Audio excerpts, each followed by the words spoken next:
I want to thank my colleagues from Caricom, Prime Minister Motley, Prime Minister Deacon Mitchell, Prime Minister Gaston Brown, and my brother and friend, President Irfan Ali from Guyana.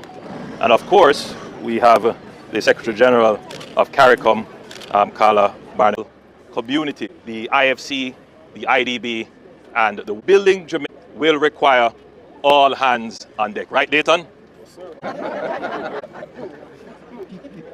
but it will not only require, it will require the hands of our brothers and sisters in Caricom, in South America, and indeed the world, including Africa and the Middle East. And it is our intention to mobilize regional, international support to make the work of rebuilding lighter. And this is for good reason, because Jamaica, a country hit by a disaster of this magnitude, but recovers, and recover even better and stronger. So we can be the example of resilience, because we have accepted as a government, and we have been trying to inculcate this in our politics, that resilience is an important feature of government and social institutions and our infrastructure. And we have done this by being resilient in our public finances. In fact, I would dare say that one of the reasons we are able to galvanize the multilateral community, it is because of the sacrifice and great effort that we as a people have collectively made in ensuring that we have fiscal discipline rooted in our political culture, in our economics, and in our civic and social affairs. It is well appreciated and understood that the government of Jamaica must be fiscally responsible. So Jamaica is a country that will use resources from the international community and our own taxes in the best and most frugal way, in the smartest way. So we intend to continue this through the development process. Now, it is regretful, without question, that having struggled so hard to reduce our debt from 130 or 40% of GDP to heading towards 60% of GDP, that we are now faced with a situation where half the country literally has been devastated in terms of its infrastructure, that we will have to spend on relief and recovery, but we have also lost revenue. So our financial situation is of great concern, and it has to be managed carefully. I know that at this time there will be calls for spending. There will be even temptation for profligacy. But I assure you that my administration, yes, we will spend to relieve human suffering, but every dollar that is spent will be accounted for, but not just from an accounting point of view, meaning adding up the dollars spent, but it will be accounted for from an efficiency point of view, which is really the greater accountability, that every dollar spent, every aid given, every commitment made will be used in a way that quickly advances the recovery, but at the end of it, makes Jamaica stronger. We've been very strategic in managing the disaster thus far. We're standing at what is essentially ground zero, meaning that this would be within the eye of the hurricane, stretching for about 30 miles from the center of the eye.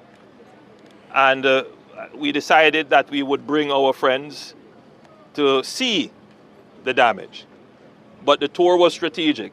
So we started in Montego Bay, where damage was significant, but certainly not comparable to here. So the international community can get a sense of what the real impact is. Jamaica is not totally destroyed.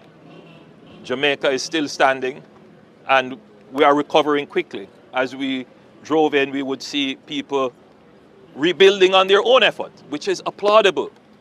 And we encourage you, if you can stand on your own 2 feet, then please do. It makes it easier for us to take up the people who can't. You would see, as Prime Minister Motley commented, why is there so much traffic on your road? People are out.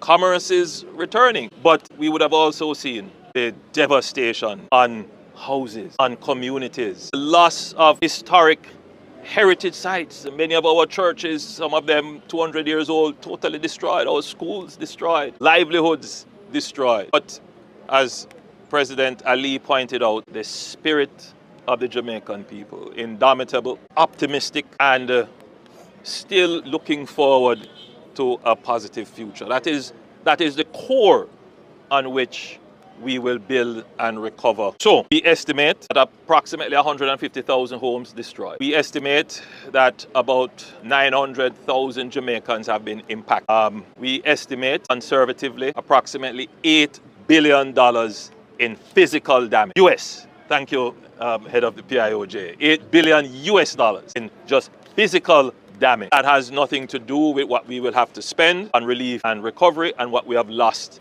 in revenues. This doesn't take into consideration the loss of the tourism industry for the period of time, the loss in agricultural output. So this is significant, but I want to say to every Jamaican, it is not beyond us to recover. In the initial days, like everyone else, I saw crisis. But today, I see opportunity. I want to encourage every Jamaican to think in this way. This is an opportunity to rebuild and rebuild better and stronger. It is an opportunity to make right that were wrong in the first. It is an opportunity to do things different. It is an opportunity to rearrange and restructure our physical arrangements, our social arrangements, such a way that everyone can benefit and everyone be better off. So we're going to take this opportunity to build the Jamaica we have all integrity, transparency, and equity. We're going to do it efficiently, quickly as possible.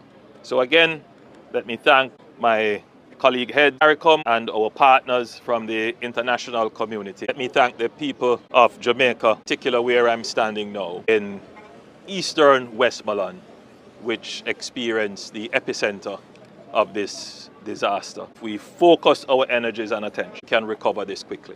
Now I know that the local community is eager to hear what is going to come immediately after. Firstly, you would have heard commitments from President Ali and from Prime Minister Motley. Those commitments would include the provision and support for shelter restoration, shelter relief. So the Guyanese Defence Force will send their engineering corps with materials to restore 200 roofs. And I am committing that the effort will be here. It will be under the direction of the JDF and the Member of Parliament and the councillors who will nominate the specific area and the specific homes that would have to be rebuilt. We will begin to focus heavily on the distribution of tarps because we know it is raining almost every day here, so that you can have some temporary reliefs. We are very shortly finalizing the purchase of modular homes, small modular homes, and those will take a few weeks, but the first batch that comes, we commit it to this constituency and adjoining constituencies around this area. So St. Elizabeth, Northwest, South St. James would be the areas, and South Trelawney would be the areas that we would focus the first batch of the modular containers that come. Immediately, however, meaning within the next few days, we must clear the debris. Significant debris is visible here. We see this. So we are now working in West Green and Catherine Hall in Montego Bay, St. James. The effort is ongoing. We expect them to finish there in a few days. And as soon as that is finished, we're going to redeploy that team to White House along the corridor to Bluefields to remove the debris that is there We really do not want any health hazard as a result of that. So the work to remove debris will begin.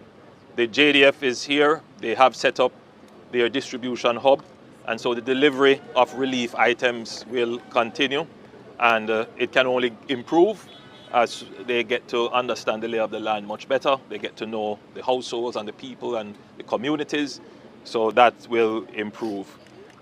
So as I close, I want to thank the people of this constituency, in particular this area, Bluefields and White House, for your patience in the response to